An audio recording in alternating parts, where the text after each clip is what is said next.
Hai, Assalamualaikum dan selamat sejahtera. Baiklah, kali ini cikgu akan terangkan berkenaan dengan buku tunai runcit, bagaimana kita nak kenali dokumen untuk dimasukkan ke dalam buku tunai runcit. Baiklah, sila lihat pada buku teks tingkatan 4, pada muka surat 130. Kita ada di sini adalah contoh 19. Baca dulu soalan. Dimaklumkan di sini bahawa kedai komputer Adam menyimpan buku tunai runcit mengikut sistem panja bermula pada 1 Ogos 2016 di mana ketua wang akan memasukkan tunai ke dalam panja runcit berjumlah RM400 pada 1 Ogos. Jadi apa yang kita perlu buat di sini, dia kata dia akan memasukkan tunai ke dalam panja runcit. Kita tahu bahawa kerani wang ni ataupun juruwang ni dia akan masukkan tunai ke dalam panja runcit menggunakan cek. Maka kita akan letakkan dulu sebagai bank pada buku tunai runcit kita. Ini adalah jawapan yang ada pada muka surat 131 pada buku teks. So, pelajar lihat di sini.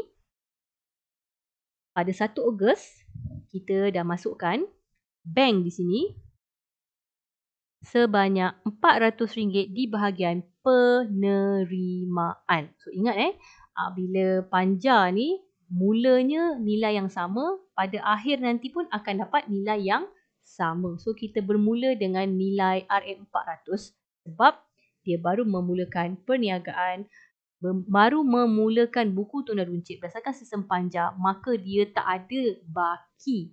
Dia tak ada baki buku tunai runcit. Tak ada baki BB buku tunai runcit. Maka bila tak ada lagi maklumat lain untuk catatan awal, kita terus pergi dekat dokumen yang ada pada buku teks muka surat 130. Saya lihat di sini. Kita diberikan bil tunai. Nama kedai kita adalah Kedai Komputer Adam. So, kita adalah pembeli di bawah ni. Nama kita di bawah. So, kita adalah sebagai pembeli. Tarikhnya 7 Ogos. Dan kalau kita lihat pada butiran di sini, kita ada membeli buku tulis dan juga kertas A4. Kerana nilainya hanya RM13, maka bolehlah kita masukkan ke dalam tunai runcit. Seperti ini. So, 7 hari bulan tadi, kita tulis sebagai alat tulis dan kita masukkan dekat bahagian pembayaran. Tuliskan sebagai alat tulis di ruangan analisis bayaran. Next, pada muka surat 130, dokumen 2. Diberikan sini adalah voucher tunai runcit. Nama kedai kita, dekat atas lah kita yang menguruskan voucher ni. Sebagai apa? Okey, tengok keterangan dia sebagai tambang teksi. Tambang. Okey, maka nilainya adalah RM35. So, kita akan masukkan ke dalam ruang pembayaran. Seperti ini. So, 9 hari bulan, tambang RM35 dan kita pindahkan nilai RM35 ini sebagai tambang di ruang tambang.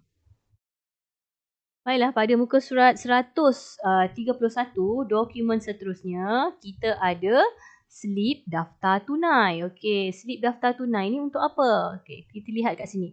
Di bawah ni kita ada kopi kapal api, gula. Okey, jumlah dua-dua ini adalah RM9.50, tapi dia ada 2 unit yang berbeza lah. Okey, satu kopi kapal api 2 unit, gula pun 2 unit. Jadi total di sini bila kita tambahkan, kita dapat RM19.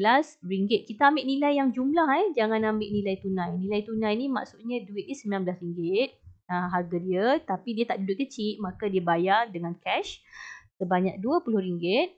Dapatlah baki lagi RM1. Jadi bila kita nak tulis tu, kita masukkan nilai RM19.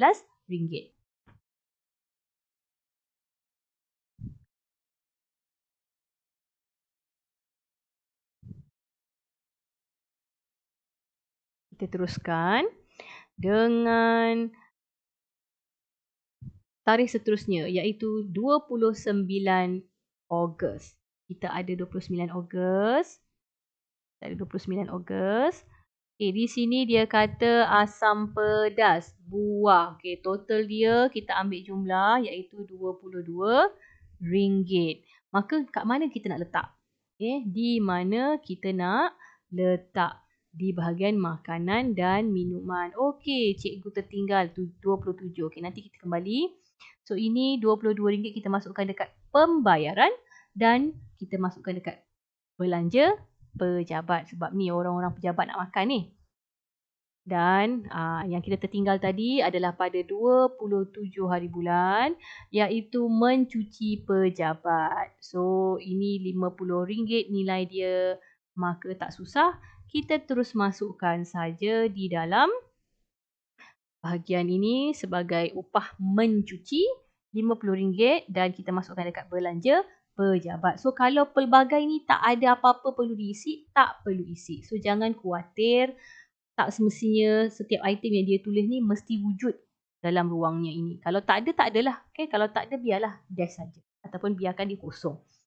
Okay, apa kita perlu buat sekarang? Totalkan semua jumlah penerimaan. Okay. Total jumlah penerimaan ni kita cuma ada 400. So, kita tulis 400 di sini. Total jumlah pembayaran, kita tambahkan 13, 35, 19, 50, 22. Maka kita akan dapat 139. Jadi RM 139 ini nilai yang kita dah guna, nilai yang kita dah belanjakan. Maka baki yang tinggal, so 400 tolak 139, kita ada baki lagi 261 duit yang masih belum digunakan. Masih selamat lagi duit ni kita simpan.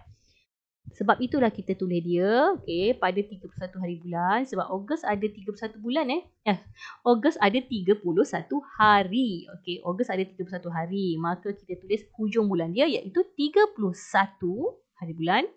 Sebagai baki HB ataupun baki hujung bulan. 261 baki duit yang dia tak gunakan lagi. Lepas itu, kita pindahkan ke bawah. Okey, sini kita akan masuklah bulan seterusnya iaitu September 1 sebagai baki bulan yang baru ataupun baki awal lah. 261. Disebabkan kita menggunakan sistem panja, okay, pada awal bulan kita dimaklumkan bahawa RM400 kita perlu maintain RM400. Maka bila dah sampai bulan berikutnya, kita dah pindahkan kembali duit itu. Kita ada baki 261, maka berapa kita nak top up supaya dapat balik nilai 400. Okay, dua-dua ini mesti dapat balik nilai 400. Jadi, kita akan ambil 400 tolak balik 261. Maka kita akan dapat baliklah duit yang kita dah gunakan tadi, kita akan top up balik. Okay, nilai ini yang kita akan top up semula ataupun kita akan ganti semula berdasarkan panja. Okay, berdasarkan panja ataupun recoupment. Ini kita kena tahu.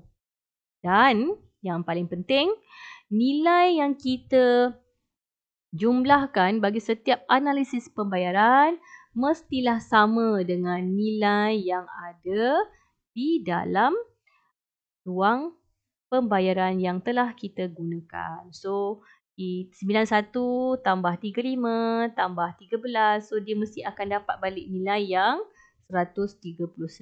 So, nilai-nilai ni 33 ditambah akan dapat balik nilai 139. So, kalau ada nilai pelbagai, tambahkan sekali. So, akan dapat 139. So, ingat pada awal bulan sistem panja, pada akhir bulan pun sistem panja mestilah nilai yang sama. Dan pada ruang pembayaran, perlulah kita agihkan bagi setiap analisis bayaran apakah pecahan-pecahannya berdasarkan soalan yang diberi. So, pada soalan yang diberi, dia kata anda dikehendaki menyediakan buku tunda runcit hingga 31 Ogos 2016 dengan menunjukkan lajur alat tulis, belanja pejabat dan kita ada tambang di sini juga pelbagai. So, kita ada 4 perkara, masukkan saja. Alat tulis, tambang, belanja pejabat dan pelbagai. So, harap pelajar faham berkenaan dengan bagaimana nak mengenal pasti dokumen yang perlu dimasukkan ke dalam buku tunai runcit. Okey, itu saja dari saya. Bye-bye.